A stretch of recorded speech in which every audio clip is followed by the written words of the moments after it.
Hello brothers and sisters, welcome to another episode here on Dangerous African Confessions HD. Today we have a message that was sent last year. But for some reason I didn't want to put it out there. But I felt I should, even though I couldn't tell if it's true or not, but I believe someone out there might have something important to learn from it. It is about one of our sisters who got herself entangled with a prophet and resulted in destroying her life. Without taking much of your time, let us go and listen to the story. Please subscribe if you haven't done so.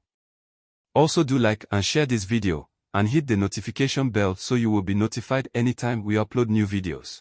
I wanted to tell you my story not as a sign of weakness or to judge any pastor, but for my sisters to also learn from me and not get themselves involved with any pastor or married man for that matter.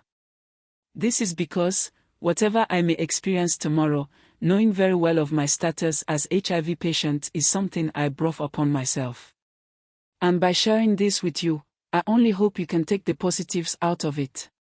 I've kept this story hidden for years, but today, I need to tell it.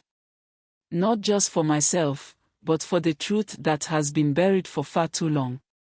You see, my life is intertwined with a man who is known to many as a prophet, but who, behind closed doors, was no different than any other man.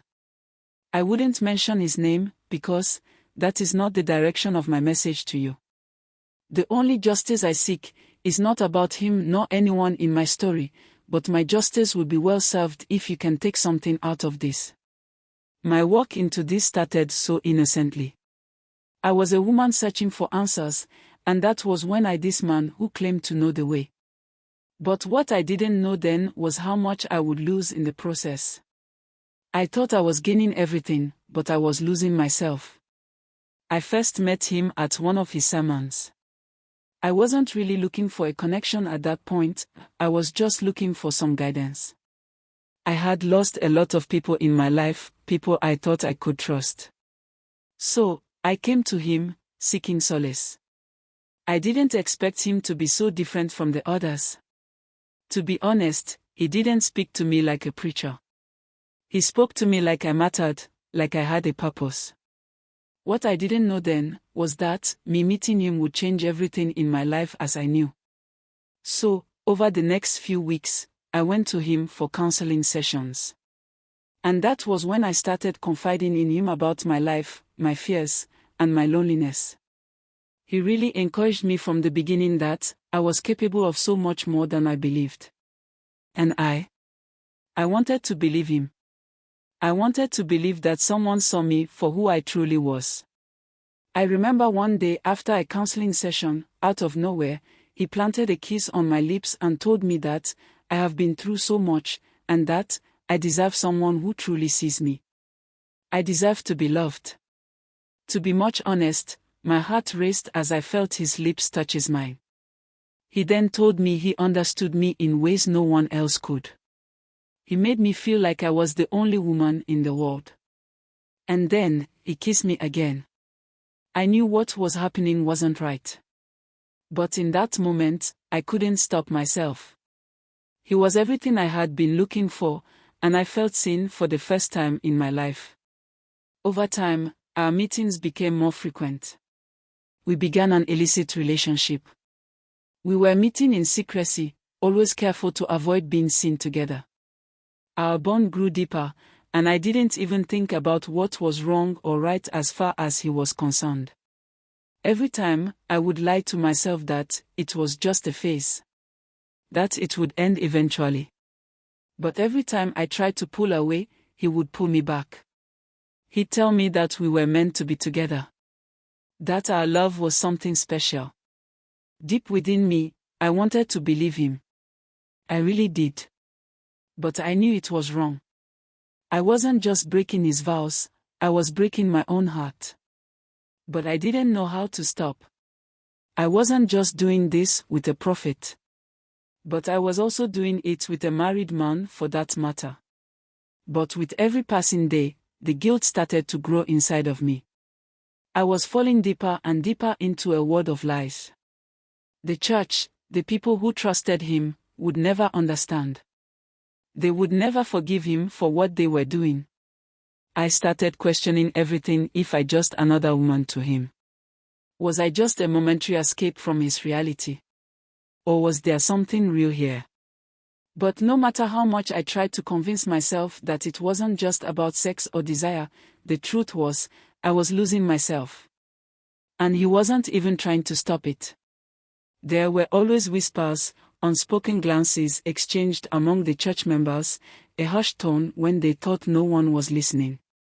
But I never paid them much attention. I was too lost in my own tangled emotions, my own secret affair with the prophet. I couldn't see beyond my own need for him, my own longing for the love he gave me. But a conversation I had with one of my friends would change everything I thought about the prophet's wife. You see, she told me of how they have been seeing the pastor's wife in a particular hotel with men here and there. This woman was the epitome of grace, always dressed in immaculate attire, always by her husband's side, showing the composure of a woman who was deeply devoted to God. So, I tried to brush it off, convincing myself that it was just gossip, nothing more. But when the other girl started to also say similar thing, I was taken aback. She said it wasn't just a one-time thing. It was a pattern, one that had been going on for months, if not longer. I felt a shiver run down my spine, not from shock, but from the slow-burning realization that his perfect wife wasn't so perfect after all. She was living a double life, just as I was, just as we all were. The more I learned, the clearer it became to me, Miriam wasn't the woman she portrayed to the world. She wasn't the gentle, pious wife who stood beside her husband every Sunday, praying and preaching about the sanctity of marriage. No, Miriam had secrets, just like me, only hers were much darker, and they ran deeper.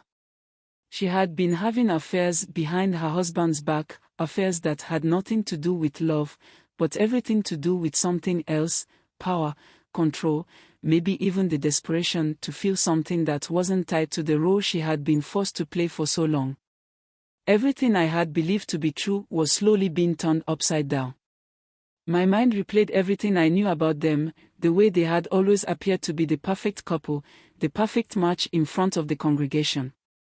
The wise, selfless prophet, and the devoted, angelic wife. They were the example we were all supposed to follow, the couple who had it all together. But now, with the truth of our infidelities hanging in the air, I saw it all differently. There was no real warmth between them, only an image that they had worked tirelessly to maintain. They were a performance, one that everyone else bought into. But now I knew better.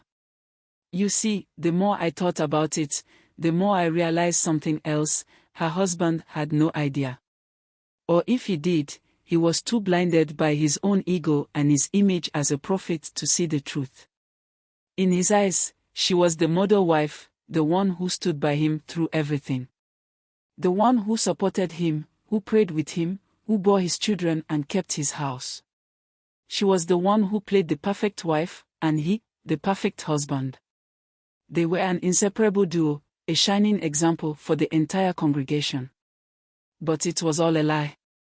With the knowledge of her infidelities, something inside me began to change. I couldn't help but feel a strange kind of validation. If she could have her affairs, why couldn't I? If she could break the vows of marriage so easily, then why shouldn't I continue this forbidden love with the prophet? The more I learned, the less guilt I felt. Her actions gave me the courage to continue, to not see myself as the villain, but rather as a participant in the same kind of double life they both led. Perhaps we were all just playing our parts, fooling everyone around us into believing the story we wanted to be told. You see, the more I saw their performances, the more disgusted I became. It was all fake, all for show. Behind closed doors, they were both just as flawed as anyone else. They were human, like the rest of us, wrapped up in their own webs of lies and deceit. Let me talk about when I finally got to know the consequences of my actions. When I first saw the change in him, I knew something was wrong. It started with the quiet moments, the sudden shift in his demeanor. There was an anxiety in his eyes, a nervous energy that wasn't there before. His usual confidence had faded, replaced by something darker, something unspoken. He withdrew more and more from me, and I didn't understand why. He had always been so sure of himself, so focused on the image of strength and unwavering faith that he presented to the world. But now, he seemed fragile. It wasn't until one late night that the truth came crashing down on both of us. I had been sitting alone in my apartment, going over the details of my life, trying to find a sense of clarity amidst the chaos. My phone rang, and it was him. His voice was shaken, unlike anything I had ever heard from him before.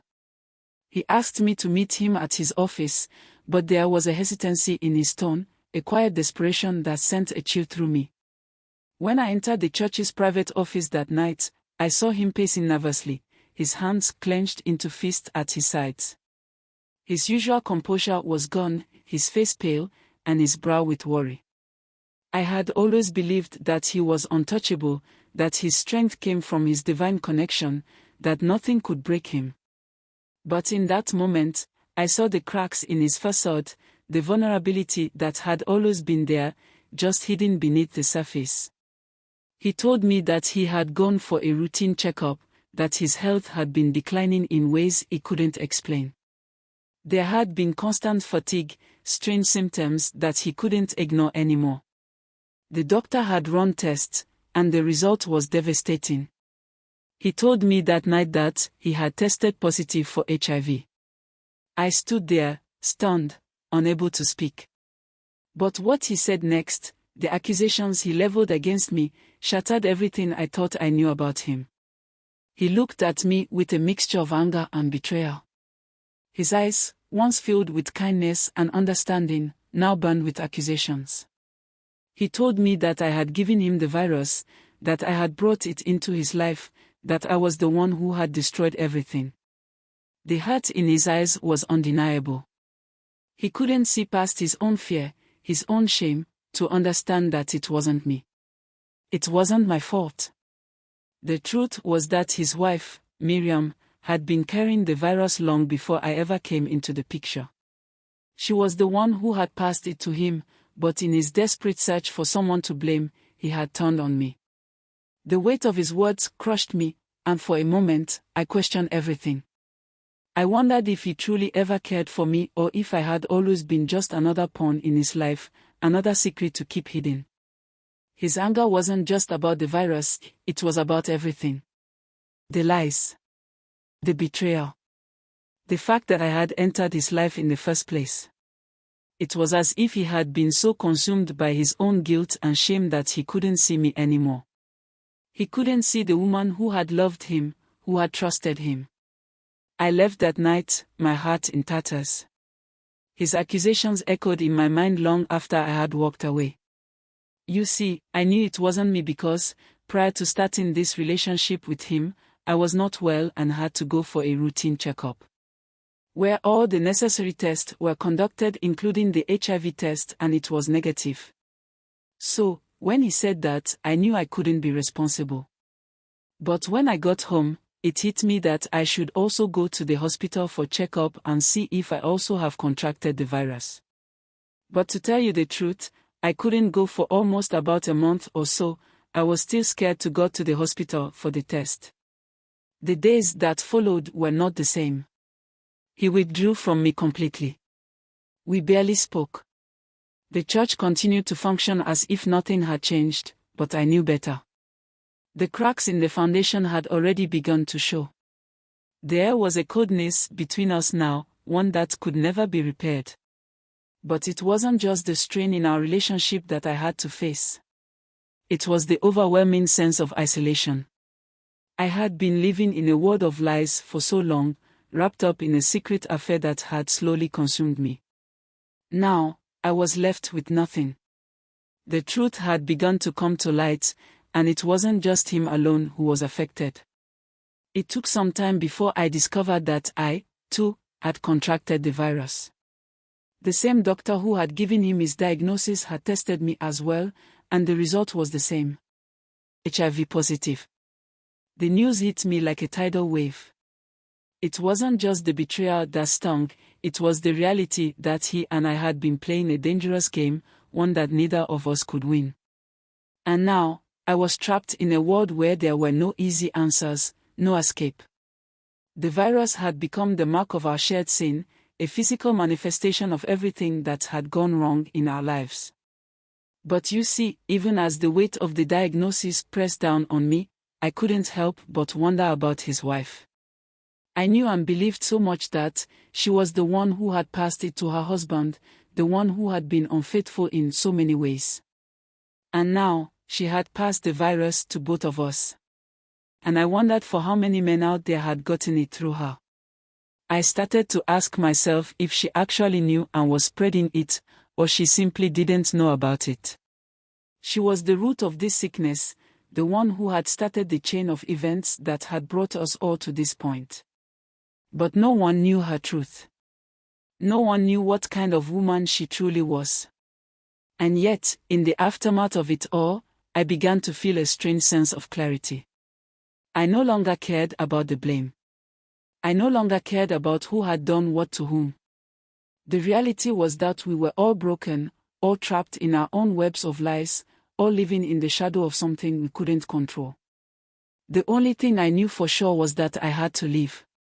I had to break free from the chains that bound me to them and to the entire church. But you see, I couldn't escape the truth.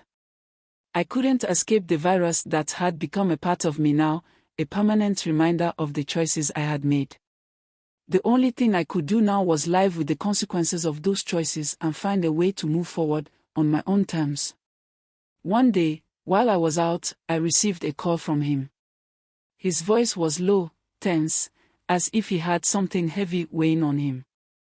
He told me that his wife had been acting strangely, distant, distracted, almost as if she were hiding something. He had seen her leave the house late one night and return hours later, and when he asked her where she had been, she became defensive, unwilling to provide a clear answer. The protective walls around their marriage had begun to crack, and for the first time, he started to question the reality he had so firmly believed in. He asked me for advice. I had never seen him like this before. He wasn't the confident, infallible leader of the church he had always been. He was a man broken, doubting the very foundation of his life. It struck me as ironic, in a painful way, that he was seeking my help when he had always been the one to give counsel, to provide the answers.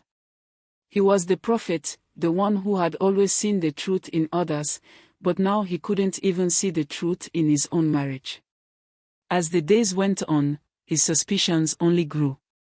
Only for him to open up to me one evening on a phone call that he was sorry for calling me all names, and as such, he now has seen that his wife was truly not the one he thought she was. He said a lot about the wife admitting to a lot of things that he didn't even know about. Her numerous affairs, and when he told the wife that he has been tested HIV positive, he said the wife broke down. That night, he told me to go and have the test done, not knowing I have already gotten it done. I told him about my status, that after I left his place, I got it done later and found out that I was also positive, but that was the time I told him that I was negative after my check before coming into his life. He asked for my forgiveness for infecting me with the virus and not even realizing he was the one that gave it to me.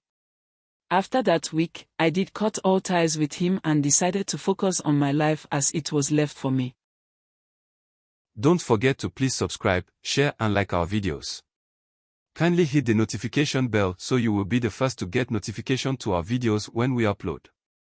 I will say that, in a world where many people look to prophets, pastors, and religious leaders for guidance, hope, and spiritual direction, it is easy to elevate them to a pedestal where they are seen as infallible, untouchable, and beyond reproach.